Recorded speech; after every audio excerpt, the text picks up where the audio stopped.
Brought to you by Penguin.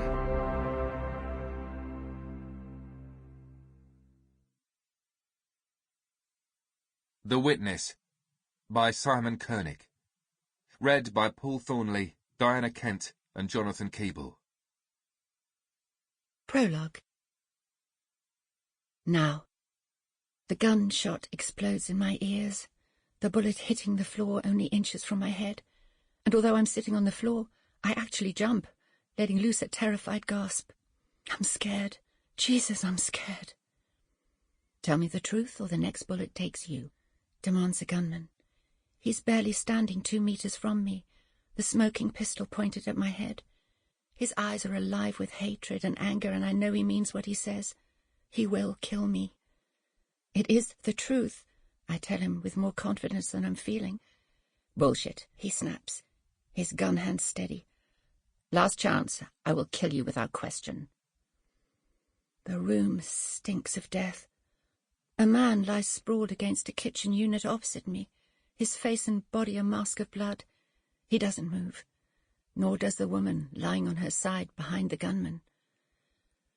A pool of thick, dark blood is slowly forming round her head, where a bullet from the very same gun now pointed at me blew a hole the size of a golf ball in it only a few minutes ago.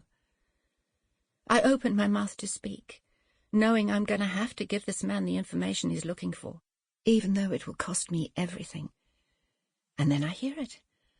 The sound of the back door to the house being kicked open, followed by angry shouts of armed police as they come running down the hall. I am a police officer, a man calls out from just outside the door. There's no need for anyone to get hurt. It's not what you think, the gunman staring down at me calls back. I'm a police officer too.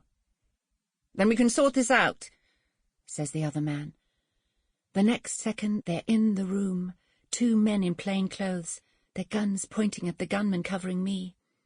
Put your weapon on the floor, now, says the one on the left, nice and slowly. It's not what you think, the gunman repeats, his voice tight with tension, never taking his gun or his gaze from me. It doesn't matter what I think, says the one on the left. You need to lower your weapon, now. Nothing happens. I have my hands in the air, the expression on my face one of total fear. My heart is hammering away in my chest, and I feel like I'm going to faint. Drop the weapon. Now. The gunman doesn't move. I said drop the fucking weapon. The gunman's finger tightens on the trigger. If you shoot me, my last bullet takes her out, he says. And that's when I know I'm going to die. Last night. Chapter 1. Jane Kinnear. I looked at the 2 police officers sitting next to my hospital bed and asked if I could possibly have a cigarette. I know it's not allowed, but I'm desperate for something just to calm my nerves, and I can hardly go outside, not after. I let my words trail off. It was obvious to all of us I didn't need to finish the sentence. The more senior of the 2 officers, an attractive black woman in her early 30s, dressed casually in a neat leather jacket and a tight white T-shirt, looked like she was going to say no. But then she turned to her colleague, a thin guy about the same age, with slick-backed receding hair. Have you got any objection to this lady breaking the law, DC Jeffs? As long as I can have one as well, he said, throwing me a leery smile. I'm afraid I haven't got any, I said. Here, have one of mine.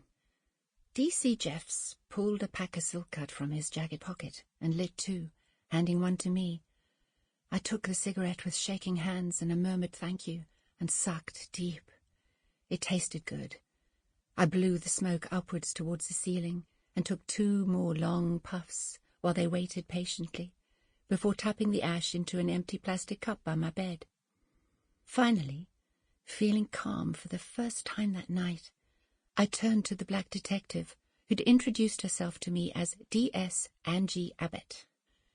Where do you want me to begin? I asked. She smiled, placing a tape recorder on the bedside table. At the beginning?